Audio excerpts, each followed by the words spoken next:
Hi, everyone. Welcome again to a new show, which we call Conversations with MM. And that's me, Marivir Montebon. So I'm happy to be able to sit with you any time of the week and we can discuss, we can chat about issues that confront us in our daily lives, about your thoughts on things, experiences, expertise that would help the others, inspire the others, alleviate their lives in one way or another.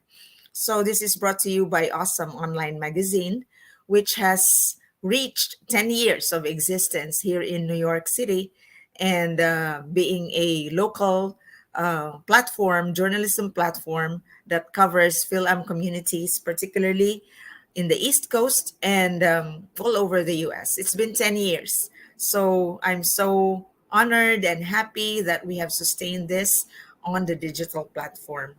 And speaking of 10 years, we actually celebrated in a little way our milestone last March 18, when we turned 10 years old. Together with our friends, we had a little lunch and coffee and reminiscing at Tito Rad's. So it's been a very poignant because, considering the pandemic, we're able to gather very carefully. And I'd like to show some pictures of us. And here it is. So those are my friends, the media friends. There's Momar Visaya, Asian Journal Editor-in-Chief, and Don Tagala, ABS-CBN, multi-awarded media platform journalist, and my good friend Grace Labagis, and her husband, and my good friend Ron. So we had a good time. And also here we have Vanette Colmenares, we have Lindy, and Boyet Lavrita, and Jobert Opulencia, and more guests. The person who did the layout for the book Awesome at 10, that's Jacqueline on the left, and former NAFA president Laura Garcia, who's also a nurse and a teacher, came. And we have uh, Ambassador Mario de Leon and three priests. Wow, three Catholic priests came to the party, and our media friends again: Grace, Momar, Ron, and Dawn. And who else do I have here? And my classmates at the graduate school.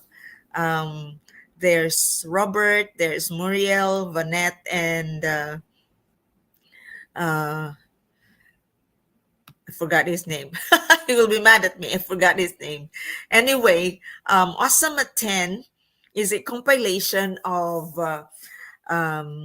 essays and articles that we have uh, written about, interviewed people, and we put it together. We have 12 trailblazers that have been featured there. And what you see right now is Tita Lumen Castaneda, who is a teacher and an organizer of teachers. She set up, along with the others, Unified, and which is now the biggest PhilAm organization of teachers. Now, Awesome at 10 is available at Amazon, and you will see the link there at the bottom. I'm scrolling it, and so get your copy. It's a very good gift. I would say that for people who are visiting, for people in government, so that they would know how our community looks like. So there's Tita Lumen. Came to her house. Hope she's feeling better now. Came to her house to deliver her books, and we have here a collage of those who already got the book. My friend, my twin Merly Berlaan, who was the debut featured leader uh, 10 years ago. And she was talking about her desire to go back to the Philippines and set up the sustainable development programs right on the community where she was born in Bohol. And there's our friends, Jerry and Edwin, who are prime movers in the community. They organize events and that promote the Filipinos here working so hard and shining, inspiring the others.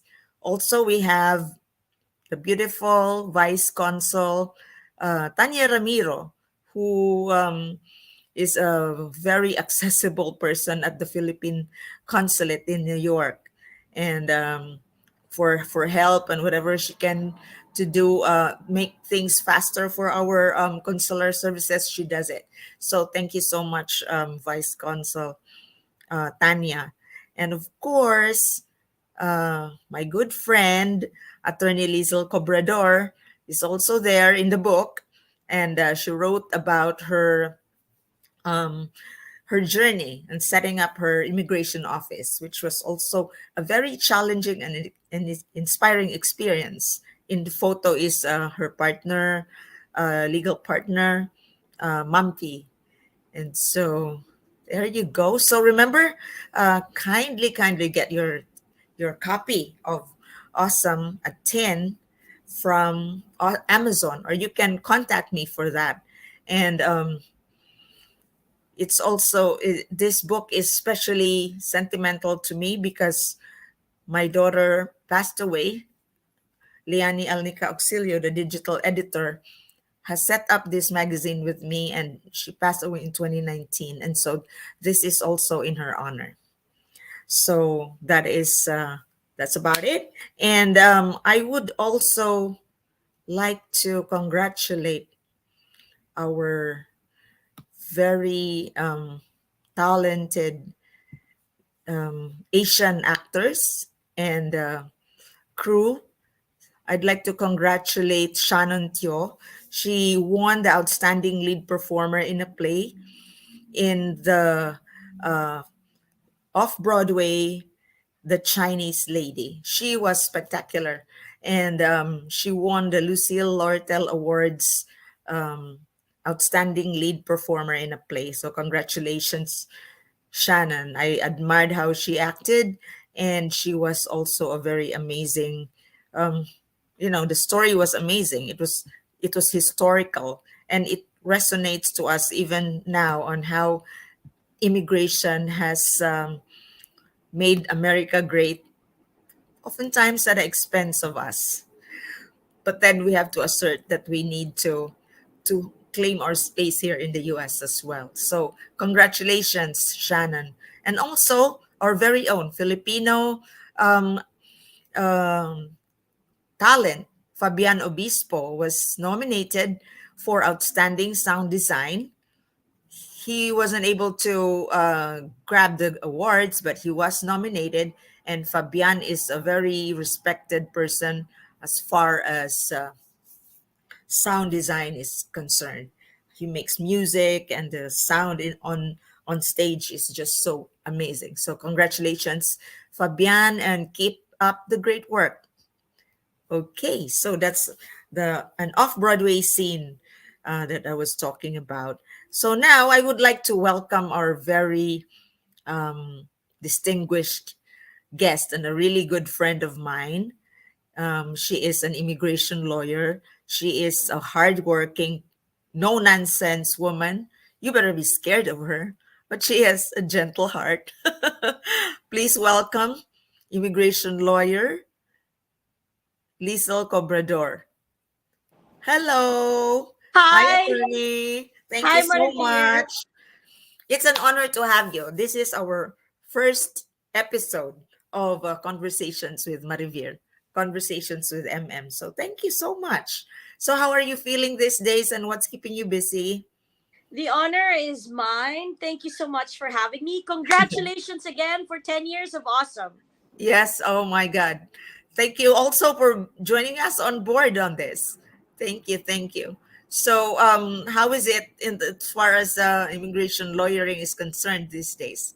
Keeping busy these days. We have a new hire, so I'm training the Oh, new hire, and there's been a lot of petitions and a lot of deadlines we need to meet. So, uh-huh. always working.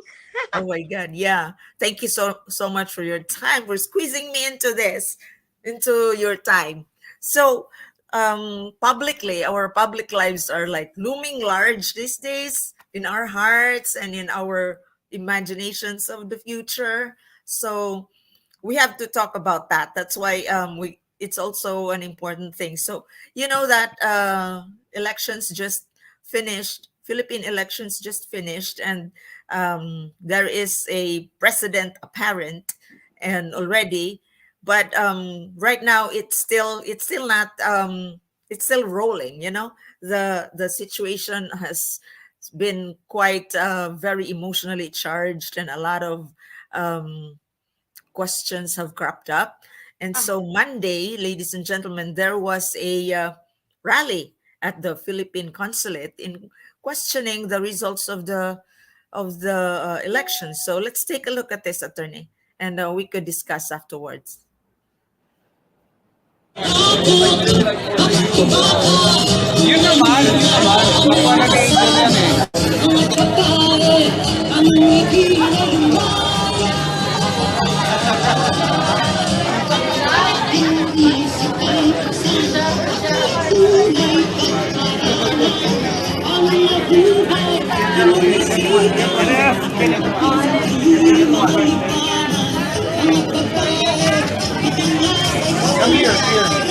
If we accept this election, then democracy is dead. Dead!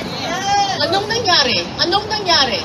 It's a David and Goliath at nanalo si Goliath dahil sa puros daya. From the very start, when I learned that Dennis Uy, who is the crony of Duterte, won the election of providing the machines, providing the ballots, sabi ko, lutong Macau neto.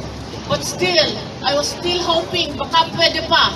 With all of the support that Lenny was getting, baka pwede pa. And then what happened? On today, the election, you have heard, nasira yung mga machine in places where Lenny was running, was ahead. And when I called my contact in the Philippines, alas 9 pa lamang, 7 million na agad ang agwat ni Bongbong kay Lenny. How can that happen? Yep. Sabi ni VP Len that this is just the beginning of the movement. So, what do you make of that message? Well, people movement. So it will depend on all of those, all of us here who campaigned, who rallied, who sang songs, and fought for Lenny. It is up to us individually.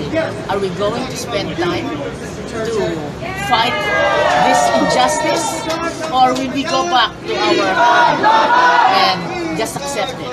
So that is the deciding moment for us here in America, and especially the Filipinos in Manila, in the Philippines. So you mentioned 1,000 or 5,000. How'd you know?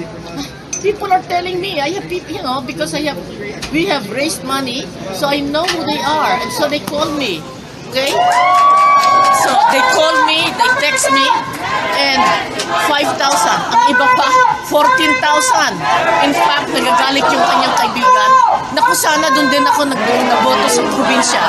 Because just to go to the province, his cousin was given 14,000 pesos. Miss Lloyda, do you think that digital technology has a lot of factor in the corruption of voting? Absolutely. And what can you Not do in the as voting. No. Social media, Facebook, with all the trolls have Okay. done against their own unauthorized, it's an authorized, made up information. Okay? That is against Facebook principles. But because they get so much money, they did nothing. Or they will out of 100, maybe they will stop 10 or 20. Okay, out of 1,000, maybe 100. So, I lay this Goebbels of Hitler resurrected in this election. And it will happen if Facebook and Mark Zuckerberg does not do anything. It's going to spread like a pandemic to other poor countries. what's your message to Mark Zuckerberg? Mark Zuckerberg, wake up! Wake up, you're destroying democracy. There you go. So all these footages, Attorney Lizel, I got on Monday. That's May 10. and May 9 or May 10. Gosh, I have lost track of time. And this was, as I mentioned, a spontaneous gathering of those who were campaigning for Robredo Pangilinan ticket during the presidential race. So it's emotionally charged, and it is really very concerning how the result came out so fast. Like they're faster than the U.S. Capability to count on the election results, right? So that alone is something for me, something questionable and suspicious. So I have a question for you. Is there a legal procedure when one questions about this cyber related digital technology related election results? How does that play up in the uh, legal aspect of prosecution and checking on it, checking on it? So, Marivir, I have a few disclaimers. I'm not an Okay. election lawyer. Okay. I am admitted to the Philippine bar, but Uh-huh. I have not practiced in the Philippines since 2007.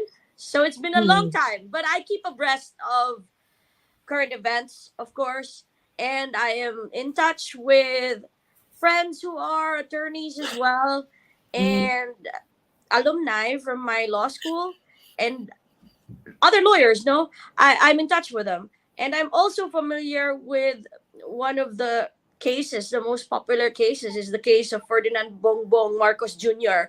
Uh-huh. versus Maria Leonor Lenny Robredo. Mm-hmm. And as you know for sure about this case was dismissed, and that was an election case. Mm-hmm. Bongbong Marcos protested elections, and the court said that the tribunal, or Presidential Electoral Tribunal, which was the subject of this case, Mm-hmm. was not faced with extreme fraud that deserves any further consideration. And the Protestant, Bongbong Marcos, did not make out his case. So Right. there was no substantial recovery of votes in Mm-hmm. any of the pilot provinces that he himself had designated. So, therefore, that case was dismissed. So, in this current election that we have Mm-hmm. now, it's 2022, that same procedure is possible. There's a case that could be brought, Electoral Tribunal, and Mm-hmm. that should be brought before proclamation Okay. of the candidates. No, so I'm not even sure when the proclamation of the candidates will be. So if there is any action that should be done, then it should Mm-hmm. be before then. Oh, I see. So it's but I think it's going to be more uphill now, which is also another weird thing, right? Because like all situations practically are the same. There's a need to recount, is that, or to count again the ballots? How is that going to be done?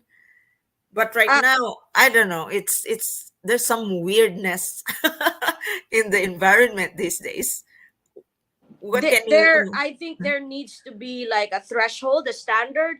Uh-huh. From what I recall, I may not be accurate or really correct, but there needs to be a preponderance of evidence that Right, there is right. this like cause of action. So what the quantum of evidence will be, that might be the uphill battle that you're talking about, because it's already, as you mentioned, a digital election right now. Yes, it's a digital age and it could be changed um like in a matter of half a second, half a minute, right? But let me show this. This is the result in New York, the and the jurisdiction of Philippine consulate in New York, which covers the 10 states, and you have This is the final official tally done by the Philippine consulate in New York.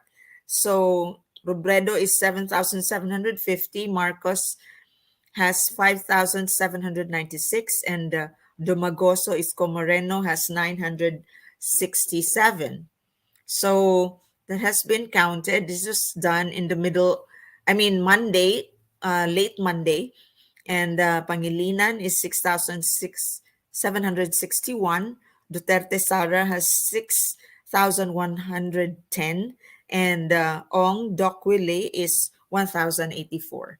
So far, that's the partial official final results of us here. Now, as what Loida had mentioned, it was very suspicious because the the the count in the Philippines has already reached 15 million, 14 million for uh, Bongbong Marcos, while here we're not yet finished counting. Like it takes time, you know. But so that's really Yet amazing. to feed the ballot in the machines and everything. Takes time. It's like about 2 to 3 minutes, doesn't it? We were told. And so, by the way, the coverage for the Philippine consulate in New York covers the states of New York, New Jersey, Connecticut, New Hampshire, Rhode Island, Delaware, Maine, Massachusetts, Pennsylvania, and Vermont. So that is the coverage right now. So, going back to, did you recall any of these kinds of difficulty in your past experiences as a lawyer or even as a Filipino citizen at the time in the in the Philippines? Were there questionable situations as far as election is concerned that you have experienced? I already witnessed EDSA, no? 80s, in the 80s. 80s. So my memories of that were, they're vague memories, but I just remember marching with my parents. So Uh-huh. that's all I remember. And my parents were explaining to me that that election was a rigged election and that's why people were marching on the streets. So that's It's what I remember it's of like that. a And way in of the life there, 90s, right? of course, I remember that. But otherwise, I've never practiced election law. And so this is kind of, uh, I don't really regret not Uh-huh. practicing it. But my experience are all hearsay. It's not firsthand. Uh-huh. People who have done election law, I hear stories from friends. That's it. Yeah, but question, attorney, being a lawyer, like on a generic sense in lawyering, for example, commission on elections, these are appointees by the incumbent, the sitting president. So it's very, very politically, aligned to the incumbent.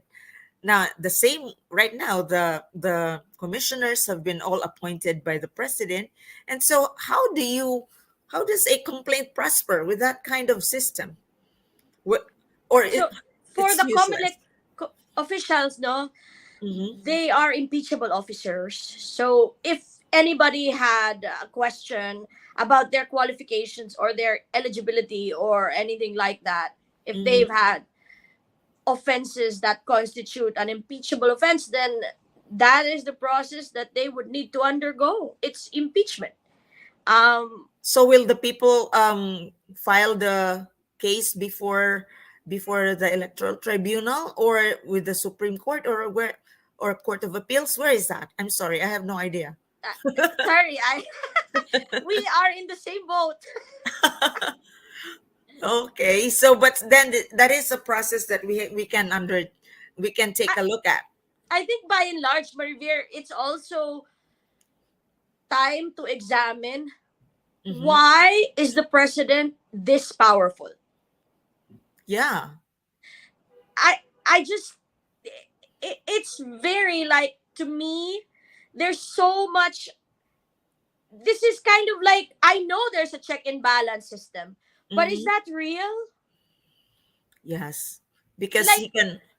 the legislative, Supreme Court, all these government agencies, the departments, appointments, even in the diplomacy stage, right? Like Mm-hmm. the president appoints people who will be ambassadors or who will constitute, so many things rely on a presidential power, presidential discretion. And I know we are just like having this conversation, but this change, Mm-hmm. that's it's a constitutional change though. Right, right. So it's not going to happen like you can just do that outrightly. You have to have a majority of the And Congress we or cannot even. rely on the current politicians to change the constitution in a manner that will Mhm. really propagate the interests of majority of the people. I don't think so. They want to hold on to their powers. Right. So it's for me it's sad and it's really concerning. Oh my And gosh. and I want to share with you my experience being in the House of Congress. I was the Yes, chief of go ahead. staff in the Would House love of to hear that. Congress. Not many people know this, but the office of the president still wields a lot of power over there. It's supposed to be a In separate what body, manner, right? attorney? In what manner? So there is somebody from the office of the president. Uh-huh. I'm not sure if that is done with every administration, but in Like the the time that liaise I it was with serving, they liaises. they look at every congressman, Uh-huh. how they are voting, and Hmm. if you're not aligned with the administration, you will not get pork barrel. Oh boy. I wasn't it that your father was a congressman? And He so was a how was party it list in his time? representative. How was it in his time? I didn't really have much exposure. He Uh-huh. had the last year of the 3-year term because of a Supreme Court decision that allowed for a second representative. And Uh-huh. my experience was only to, you know, follow through with the projects that should be implemented in that year. I I see. didn't have a lot of experience otherwise. So there was that. I knew that there was that office of the president. I Uh-huh. knew that there were those bag ladies. If you remember, there was someone exposed for that activity. You saw them everywhere. It's not Mm-hmm. just one person. They will Mm-hmm. try to, take you out on fancy dinners, do Yes. this and And that. influence. The Yeah, the influencing. projects. And for me, I had no idea what's going on. But I had a clear picture that I shouldn't be aligned with those people. Oh, it's like you can't stomach it. No. It's hard, right? So that's the sticky situation in the Philippines. I would And that love. was what, 12 years ago. So now they're more sophisticated, I'm Yeah, sure. they have learned a lot. Like, oh, this is how we should do it. When Oh, this is how we should do it, correct? And this is how we will not be caught. yes. Oh my God, that's so sad, right? And right now, also concerning about the digital technology, which propels all these things. And I, as a journalist, have long felt the agony, like the research, the deluge of fake news is so fast. Like in the blink of an eye, you will see a lot, and it will be shared. All false information, which is a an assault to me because I research. It takes time. I have to verify my facts. And then there's That's interesting, no? What's your opinion? I wanted to ask you that question too. Like, uh-huh. with the deluge of so many vloggers, bloggers, TikTokers, Yes, TikTok. Instagram or influencers, how can we actually combat It's hard. people who are disseminating wrong information? It's really hard, and it's actually a very demoralizing part, but you have to fight it, your own demoralization, because the reality is when there's fabricated content that's being put out on Facebook, it will still have to be posted before one can take it out, call it fake news, check at the back of that photo or the video clip where it was created, which device created it, which laptop. It takes time, and it takes a lot of high tech skills to know this. I will not know that. I will have to refer to an expert in digital technology who will look and check where was it posted. Was it posted in Maine? Was it posted in North Carolina? Where did it start? So the fake news has already been out before we can actually call it fake and file charges, for example, that it's maligning somebody's reputation. So It's so a huge ask. yes, Like, how unlike can you murder, when expect? you can stop murder, right? And so because that's wrong, to kill someone is wrong, you can stop it, preempt it. But the fake news, you have to post it first, and then before you can actually make effort to stop it. And for all we know, it's already spread. And by that time, it became viral.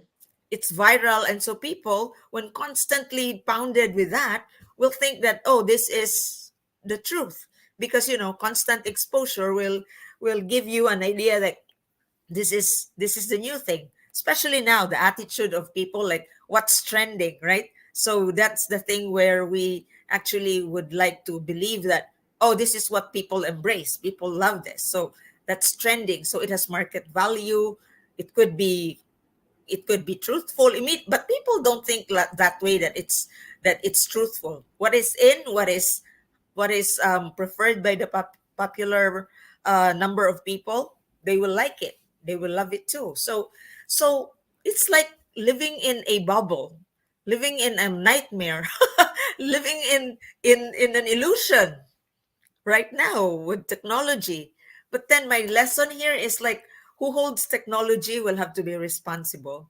And then going back to Yeah, it's so Lloyd's powerful. point, yes, Lloyd's point, calling Yeah. out Mark Zuckerberg, that he has to be careful, not just think of the money, because when you have content, all the it's like they also put it like a default that advertisers will put themselves into that content.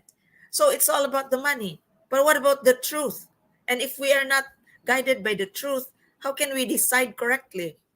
Right? So That's these so are weird important. times. That's so important because if this rhetoric continues, that the fake news just proliferate, and this is the scary part, that history is rewritten, Oh what yeah. kind of a nation will we be?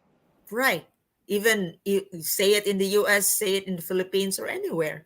If it's all driven by fabricated information and driven by business. But So, how do you feel as a journalist? Like, I know that during some of the campaigns, like, journalists were not being allowed access and things like that, but now in this current, reality,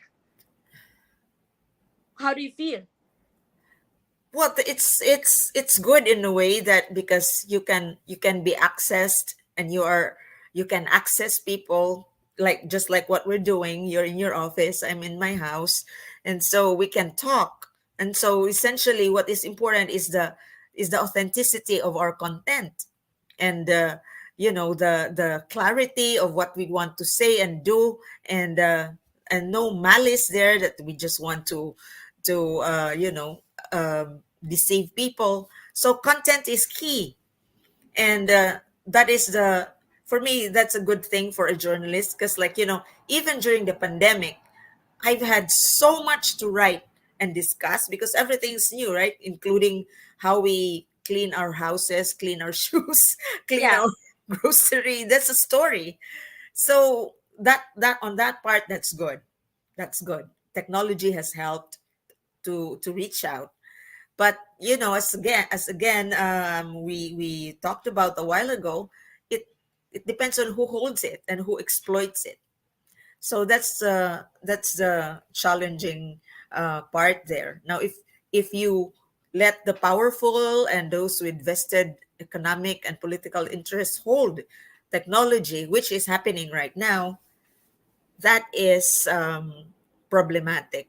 And people honestly do not have the faculty to really you know discern, realize if that's fake content or that's not fake content. I would even tell my family members, Like you have to not just you you can't just spread or share everything. You have to Yes. take a look now at number one. During the pandemic, so many came, Yeah, right? About vaccine, about even vaccines about COVID. that So it I was can. telling first, what is the source? You have to look at the website if at, Check the source. uh-huh, Is it logical? right, and also the Like in name. your head, think Even about the it. name, if you have like a funny sounding website talking about medical stuff, and you have Yeah, a website that's like uh yeah. gorgeouspapi.com. Is it logical? Is it Yeah, so credible? you have to Like, have that. ask yourself those questions. Even my Mhm. own mom, I told her, because the people who are older, they're on a thread. That's what they do all day, and the people just keep Yes. sharing, sharing. So I'm Sure. like, before you even send it to anybody, ask yourself these questions. Right, right. So actually, as in the media attorney, we had two trainings on how to spot fake news and how to really try to stop it. And so we had two trainings for in preparation for elections. The election last 2019. I mean, no, no, no, sorry, 2021. Yeah, So that was a very important input for me, a learning curve for me, because we needed that. Because as I mentioned, it's like we work so hard to write and deliver information that is useful and correct, and then suddenly all of this deluge of TikTok and YouTube, and somebody like posing as an authority, then all your work goes not out of out of bounds and lost. So that's also, another one. So yeah, many people can be whoever they want to be on TikTok or Instagram. They right, put on right. a suit, they put on a necktie, and they're They look suddenly they are a credible. political analyst. Let me talk Mhm. about the geopolitical impact of this and that. I'm like, who are you again? Yes, right, right, correct. And also you can buy bots. You can increase your like viewers to 1 million if you want. Depends on how much is charged to you, but you can do that. So that will Wow. establish your viewership. Like you have this much viewers, so you are credible, which is so Which are not not real reliable. viewers. You just bought some bots. Is that it? Yes, yes. That is, so these are the downside of the digital technology. So it's really hard. Now, when Awesome started, so Nikki and I started this 2012, and so we were talking like, "Mommy, should we buy bots so that we you establish your impact that you already have this 10,000 viewers, 15,000." I said, "No, let's not buy it, because if we buy, we will never know who is really reading or Yes. looking at a website." So Yes. absolutely, we did not buy, and I just keep on sharing. I share to you. I share to all my friends, my Is that family. called like organic? Yes, Organic very following? organic, because at the back of your platform you will say organic, or you commercial. You bought certain amount for $10 or $15, and you have this much. They will mobilize it for you. So that is very wrong and fake. So that was our agreement, and so I am glad we took that reality test and not fabricate it, because Yes, yes. it's for your own business anyway. So gladly, if you just make your due diligence, you send it to your friends. And when you're in the media, I have a natural following of like over 2,000. So I was already content with that, because whatever I put, I would have about 2,000 people reading me. And so, Yes. and then the others will be sharing anyway. And so mostly from the media, they would also have have a bigger following. So it really helped at that time when we just started. So things like that. So I have known this, and have tried to be very ethical in my conduct of information and digital journalism. So I felt it's really, really, I feel the assault, if the deluge of this fake news is has really been going on, and right now it's really trying to undermine our democracy, which is concerning. And there's no immediate answer, attorney. And then going back to the problem on election results, that is still digitally related. The manipulation is could be done so fast. In the matter of a blink of an eye, they could change it. So I don't know. I will pray and I will ask for the people to just be continuously vigilant. And us, by the way, journalists are my circle of friends was like, we have to be activists for truth, because at this point in time it is so difficult to it's so sticky. You need to really do your part in terms of asserting what really has been going on. So that's that for our situation, which is not really not it's really weird. I feel like this is like We're in a are we in a strange movie, time. really a Matrix or something, right? Oh my goodness. So that's that. So I hope that in the coming days, there will be a better way to resolve problems that's going on in the Philippines. And so I leave it to the campaigners and the people to maintain their respectfulness and calm, right? So before we leave, any parting shots, attorney? Well, election is the heart of every democracy. Right. I just want our country, any country for that matter, to Mhm. safeguard this right, having a peaceful, honest election. That's it. Right, right. So thank you so much, and I hope that you continue to be inspired in your work. And I hope to see you again and read your article with Awesome, because Oh yes, I'm looking Attorney forward Licelle to that. Cobrador writes for Awesome, so it's Thank you so wonderful. much. Yes, and I think you have to go back to work, and we will have to leave our friends with this wonderful. Um, Let me see, where was that? I'd like to leave them with a very nice song so that we can think and be calm in these challenging times. So thank you again. Thank you. Bye. See you.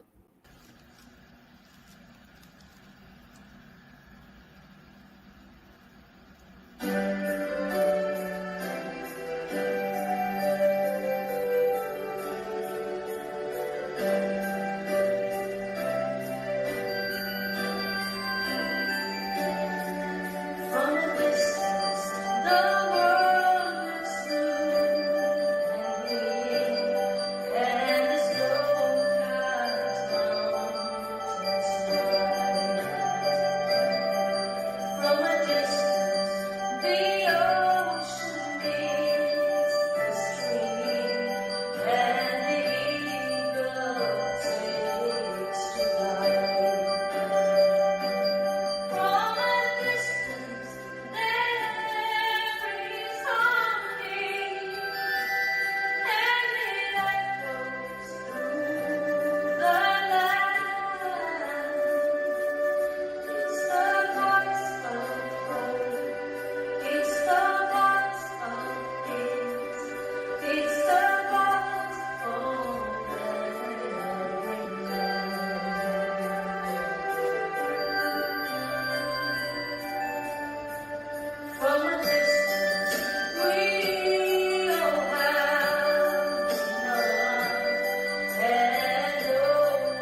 Thank you to my classmate Brenda Vasandani for singing the cover from a distance, in honor of the struggles that we have right now as a people here in the US, in the Philippines, in Ukraine, and all parts of the world. So, with that, I would like to say thank you and hope you enjoyed our conversation tonight with Attorney Lizel Cobrador and Attorney Lizelle. We'll have dinner soon, okay? After Yes. this. And so, with that, I would like to um, say bye bye for now and hope to see you again. Join us for another wonderful chit chat conversation with sense here in Conversation with MM.